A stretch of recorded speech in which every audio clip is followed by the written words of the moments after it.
Welcome back, everybody. Welcome to the Hobby Musician. Now, on today's episode, I want to do something pretty specific. I want to spend some time talking about the reasons behind why I personally have used modelers for years and years and years, kind of in a variety of settings. Now, what I don't want to do in this episode is I don't want to really go into the conversation of which is better, the world of modelers or the world of traditional, tube amplifiers and quote unquote real gear. You can find tons and tons of videos.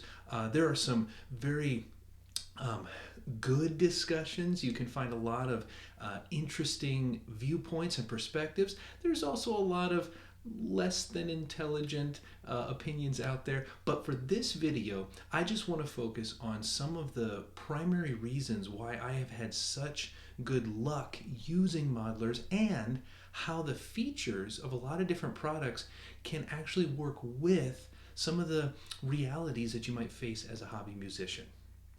Now, to start out, there are some fantastic companies out there making modeling devices.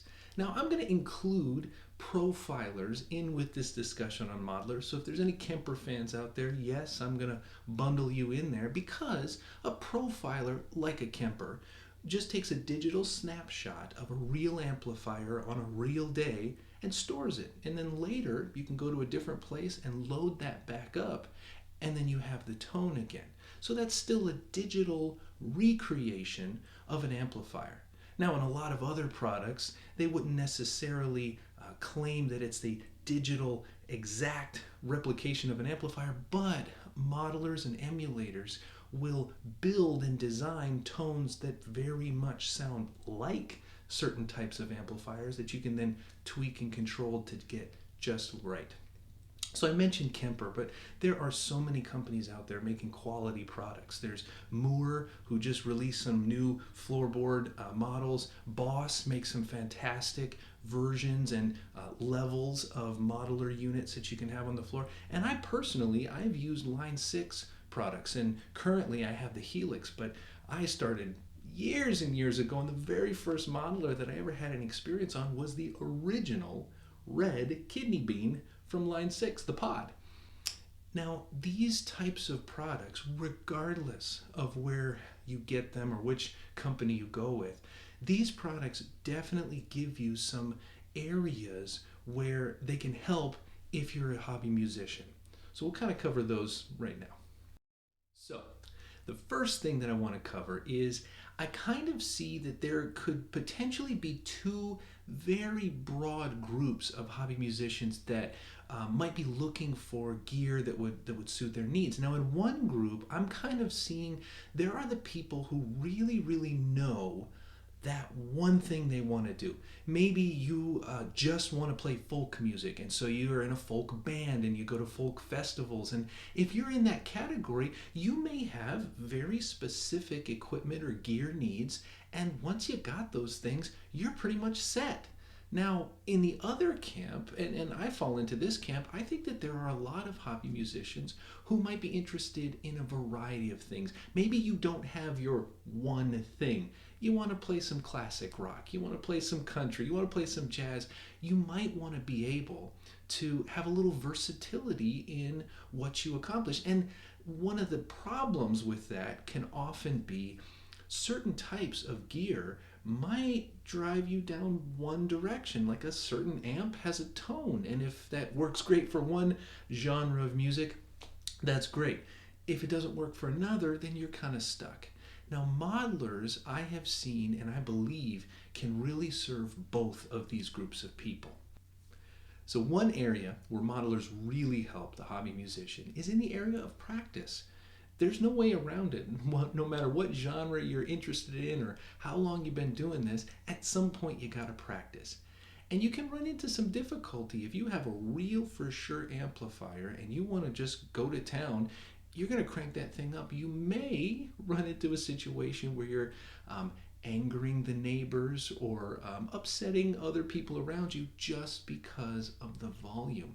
Now, I know personally, I have never really been in a situation where I've had the luxury of going into a room or a garage or something and cranking up an amplifier as loud as possible. When I was a kid, I was at home practicing in my room, so I had to be, conscious of other people in the house. When I went off to college, I was in a dorm and I had to be conscious of other rooms around me. And even today, in my own house, I have to remember that I'm not the only one in my own house. So, modelers allow for great sounding tones, which can inspire and make and help you be creative, but they can often do it through headphones. So, for example, if you were anywhere else in the house when I was practicing, a riff, you might hear something like this.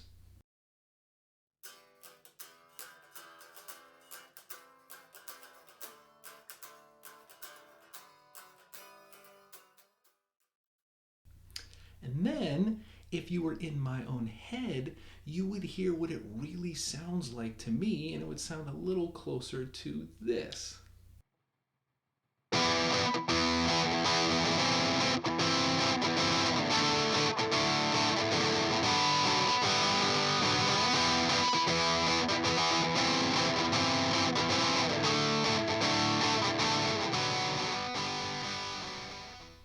So that's just a quick example that modelers can help provide really rich, really inspiring practice sessions at almost no volume at all, so it really can fit into the life and the responsibilities that you have.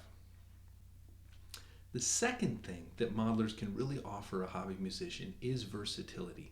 Now, earlier in the video, I was talking about this idea that sometimes you can want to try this tone or that genre of music, and you can quickly switch with modelers.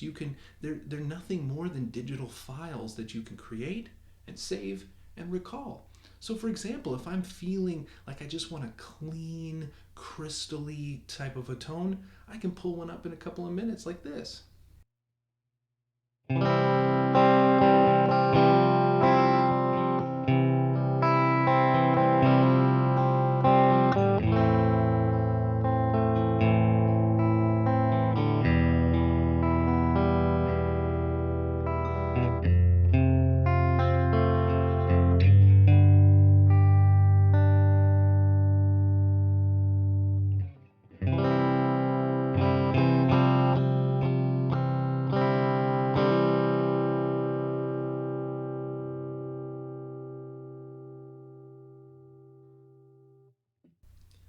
Or then if I want to put a little more drive onto it, get a little classic rock vibe going, in a second, I've got a tone like this.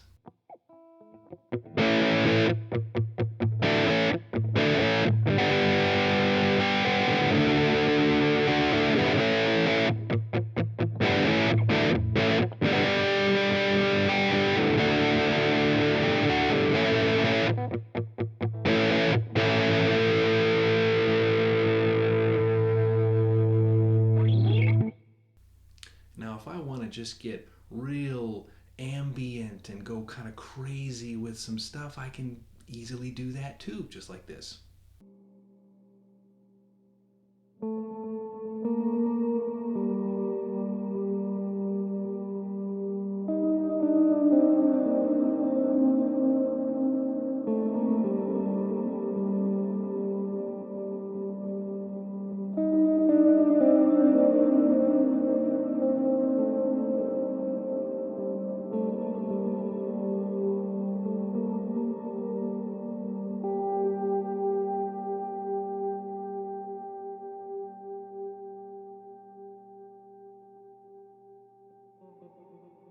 Now, in all of those examples, it takes mere minutes to kind of dial in and completely change a sound. And so, if you're in a place where you're trying to be inspired, you're trying to write a song, or you're trying to, come up with something new, modelers are a quick and easy way of doing that. Now, third and finally, one of the other things that modelers allow us to do is to be very flexible in where and how we play.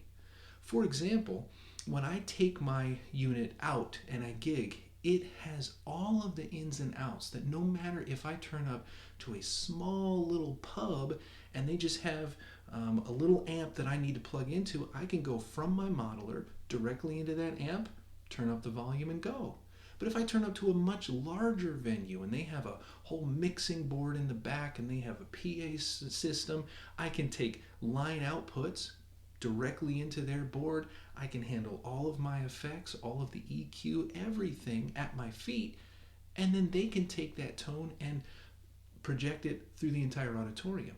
So the flexibility that pretty much all of these products offer is really, really valuable, at least to me, because I don't necessarily know what kind of venue I might be going to from week to week.